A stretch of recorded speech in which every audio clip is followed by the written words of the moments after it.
If you've ever wondered how Nigerian companies get on the list to bid for federal government contracts in Nigeria, then this is the video you've been waiting for. Hello and welcome to the Lex-Praxis channel.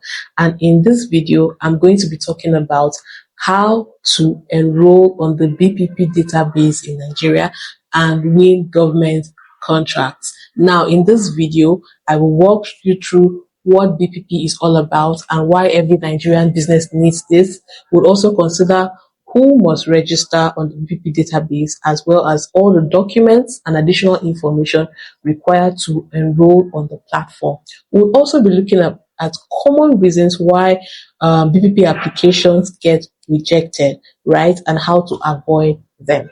Now, let's get right into it. But before I do that, I have a little request to make. Please do well to subscribe to our channel, like this video if it was useful to you, and also share to someone who you believe will greatly benefit from this video. Now, back to the business of today. What is BPP? BPP is simply an acronym for Bureau of Public Procurement, right? And why is enrolling on the BPP platform important? It's important because whether you're a contractor, you're a consultant, or a service provider of any kind, and you have plans or aspirations of enrolling for or bidding for a federal government contract in Nigeria, the BPP platform is currently the only database that has the list of eligible contractors that can bid for government contracts. So you really need to be in the place where the decisions are actually being made. If the government is looking for contractors or wants to call for that, it is on that platform that they will source for whatever or whoever they need to execute these projects, right? Now, having exhausted that, who are the persons that must register on the database? Like I said earlier, if you are a contractor, whether you are a local or a foreign contractor, you're a consultant or a service provider of any kind, whether you are indigenous, that is local, or a foreign entity, you must enroll on the BPP database. It's very important. Now, what are the documents that are required for BPP registration? Number one, you need to provide your company incorporation documents. And by that, I mean the certificate of incorporation, status reports, memorandum and articles of association. You also need to provide the tax information, that is your tax identification number and tax clearance certificate. You also need to provide employee compliance documents. By this, I mean the ITF, that is the Industrial Training Fund Compliance Certificate, the NSITF, that's the Nigerian Social Insurance Trust Fund Compliance Certificate, and PENCOM Compliance Certificate. We had made several videos on the procedures and process requirements for obtaining these three compliance certificates. So feel free to run a search on this channel for these topics, and that will give you all the information you need about how or what is required to get those compliance certificates in Nigeria.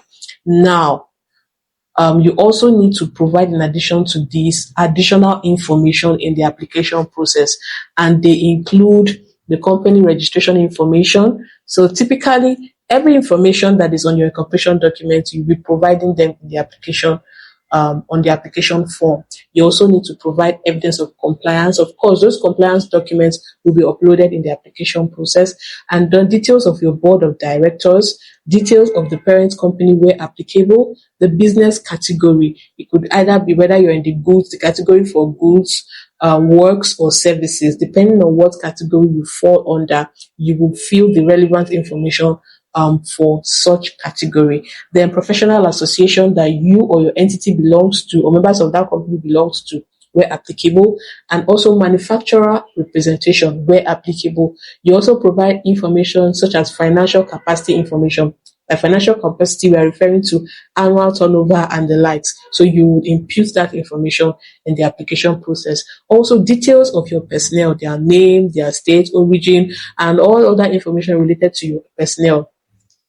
You need to understand that this information is important because it is believed or it's expected that the people who are approved as eligible to render services or to be rendered contract awards are people who would have the personnel, the human power, and the financial capacity to execute contracts that are being awarded to them. So you need to be as open as possible to provide all this information. Other additional information that you need to impute are information about jobs or contracts that you have completed, not the ones that you were recently awarded or that are pending, the ones that you have actually completed, and also details of equipment that you have where necessary, and also depending on the category of business that you are applying under.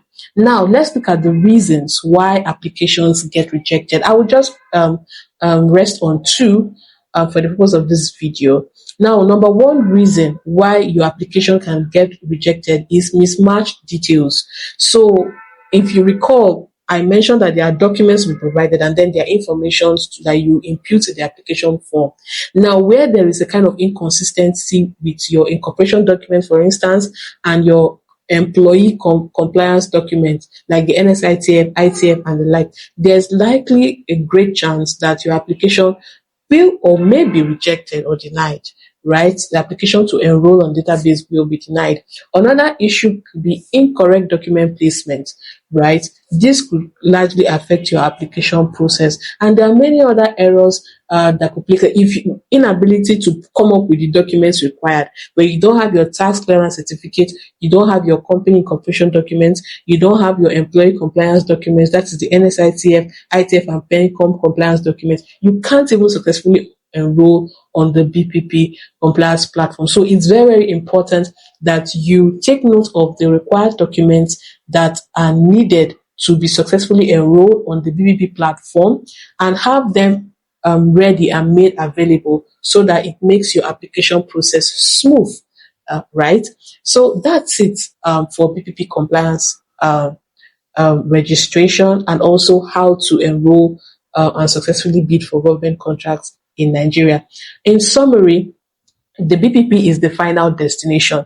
To be able to be successfully enrolled as an accredited or recognized contractor, consultant, or service provider that is eligible to bid for federal government contracts in Nigeria, you need to have the compliance documents, that is the ITF compliance document, the NSITF, the PENCOM, the company incorporation document, and tax clearance, amongst other things, to be able to be successfully enrolled on the BPP database.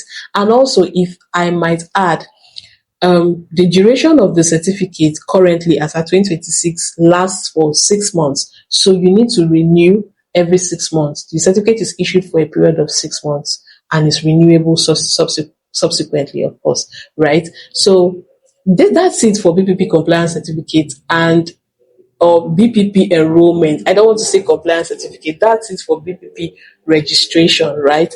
I hope you got value from this video. If you did, please do well to like this video and also share it to someone who you believe will largely benefit from this video. And also don't forget to subscribe to our channel. Also, if you need professional assistance, you need us to help you with BPP registration, right? Feel free to reach out to us through the contact information displayed on this video, and we'll be delighted to assist you. And also, if you have questions, you can leave them in the comment section and we'll attend to them when we see them. If you also want to send the questions privately to us, you can also reach out to us through the contact information displayed on this screen, and we'll do well to respond to you when we see those questions. Now, until I come your way again, this is me signing out and saying bye for now.